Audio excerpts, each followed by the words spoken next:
Tab কাণ্ড নিয়ে মুখ খুললেন মুখ্যমন্ত্রী। ট্যাব নিয়ে সিট গঠন করা হয়েছে, ইতিমধ্যে 6 জনকে গ্রেপ্তারও করা হয়েছে বলে জানিয়েছেন মুখ্যমন্ত্রী মমতা বন্দ্যোপাধ্যায়। যারা ট্যাব পায়নি তাদের ট্যাব দ্রুত দেওয়া হবে, মুখ্যমন্ত্রী এমনটাই জানিয়েছে। কি বলেছেন শুনবো।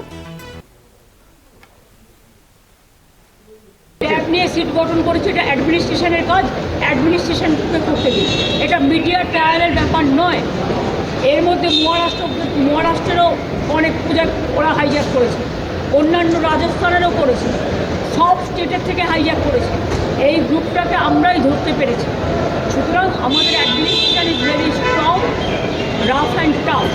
তারা অলরেডি 6 জনকে অ্যারেস্ট করেছে, সিট গঠন করেছে, বাদ বাকি যা যা করার করবে, এবং ট্যাবে যারা টাকা পায়নি তাদের সবাইকে টাকা দিয়ে দেওয়া হবে।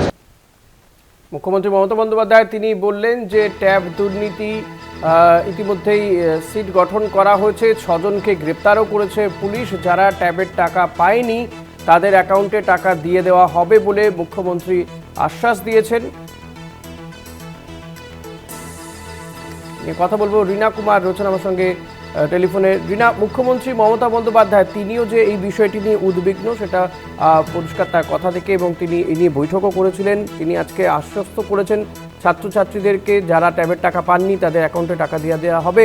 পাশাপাশি তার বক্তব্য যে এই ঘটনাতে ইতিমধ্যেই 6 জনকে গ্রেপ্তার করা হয়েছে, ফলত উদ্বিগ্ন হওয়ার কিছু নেই, এটাই কি বোঝাতে চাইলেন?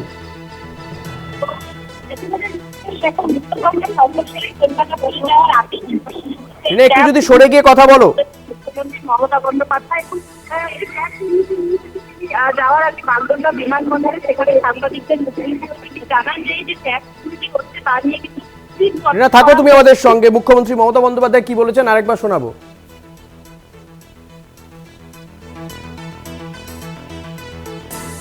মুখ্যমন্ত্রী কি বলেছেন আরেকবার একটু শোনাবো আমরা। ট্যাব নিয়ে সিট গঠন করেছে, এটা অ্যাডমিনিস্ট্রেশনের কাজ, অ্যাডমিনিস্ট্রেশনকে করতে দিন। এটা মিডিয়া ট্রায়ালের ব্যাপার নয়। এর মধ্যে মহারাষ্ট্রেরও অনেক প্রজেক্ট ওরা হাইজ্যাক করেছে, অন্যান্য রাজস্থানেরও করেছে, সব স্টেটের থেকে হাইজ্যাক করেছে। এই গ্রুপটাকে আমরাই ধরতে পেরেছি। সুতরাং আমাদের administration is very strong, rough and tough.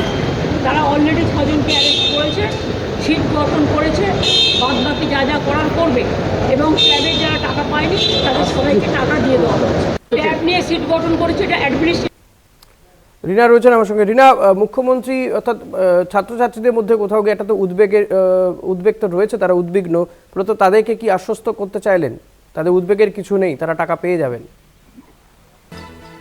একেবারে দেখুন, উত্তরবঙ্গ সফর থেকে আজ কলকাতার উদ্দেশ্যে রওনা দেন মুখ্যমন্ত্রী মমতা বন্দ্যোপাধ্যায়, এবং সেখানেই দাঁড়িয়ে কিন্তু আজ শিলিগুড়িতে ট্যাব দুর্নীতি নিয়ে বলেন মুখ্যমন্ত্রী, এবং তিনি জানান যে এই যে ট্যাব দুর্নীতি থেকে সেই ট্যাব দুর্নীতি নিয়ে কিন্তু সিট গঠন করা হয়েছে। পাশাপাশি 6 জনকে ইতিমধ্যে এই দুর্নীতির ক্ষেত্রে কিন্তু গ্রেপ্তারও করা হয়েছে। পাশাপাশি এখনো অবধি যারা ট্যাব পাননি তাদেরকে ট্যাব দেওয়া হবে, এমনটাও কিন্তু আশ্বস্ত করেন মুখ্যমন্ত্রী মমতা বন্দ্যোপাধ্যায়। অর্থাৎ যারা এখনো পর্যন্ত সেই ট্যাব পাননি এবং যারা এই যে দুর্নীতি রয়েছে যারা জড়িত তাদের বিরুদ্ধে কড়া পদক্ষেপ নেওয়া হবে, এমনটাই কিন্তু পরিষ্কার বোঝা গেল আজ মুখ্যমন্ত্রী মমতা বন্দ্যোপাধ্যায়ের বক্তব্য থেকে। এবং যারা এখনো সেই ট্যাব পাননি তাদেরকেও কিন্তু ট্যাব দেওয়া হবে বলেই কিন্তু জানান আজ তিনি। ধন্যবাদ রীনা। কথা বলছিলাম প্রতিনিধি রীনা কুমারের সঙ্গে।